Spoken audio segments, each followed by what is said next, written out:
বিলুপ্তি কৰিব বহু চৰকাৰী পদ কোনো পদ বিলুপ্তি কৰিব বিচাৰিছে ৰাজ্য চৰকাৰে। যোৱা 20 জুলাইত জনতা ভৱনৰ পাৰ্চনেল বিভাগে জাৰি কৰা এখন স্মাৰকপত্ৰ চৰকাৰৰ এই সিদ্ধান্ত পোহৰলৈ আহিছে।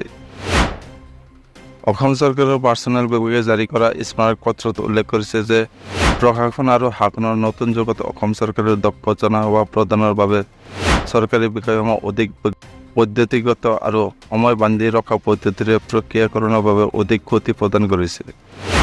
এই কাৰ্যালয় আৰু অন্যান্য ধৰণৰ প্ৰশাসনিক ব্যৱস্থাৰ প্ৰৱৰ্তনে বৰ্তমানৰ প্ৰেক্ষাপটত ইয়াৰ অপ্ৰয়োজনীয়তাৰ বাবে বিভাগসমূহত কিছুমান পদ অপ্ৰয়োজনীয় কৰি তুলিছে।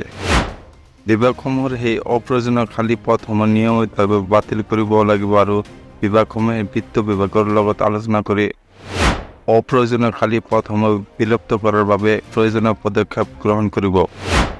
নতুবা প্ৰয়োজন হ'লে নতুন প্ৰয়োজনীয়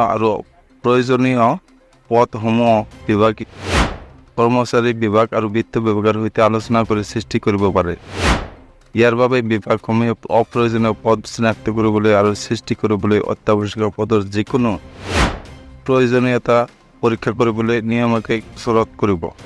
প্ৰশাসনিক বিভাগে এতিয়াৰ পৰা কেৱল অত্যাৱশ্যকীয় খালী বা নতুন পদৰ ৰিকুৱেজিশ্যন অসম লোক সেৱা আয়োগৰ নিযুক্তি বোৰ্ড গঠন কৰা নিযুক্তি আয়োগলৈ প্ৰেৰণ কৰিব। যোগ্য প্ৰাৰ্থীৰ পৰামৰ্শৰ বাবে তাৎক্ষণিকভাৱে কাৰ্যকৰীভাৱে বলবৎ হ'ব এই কথা।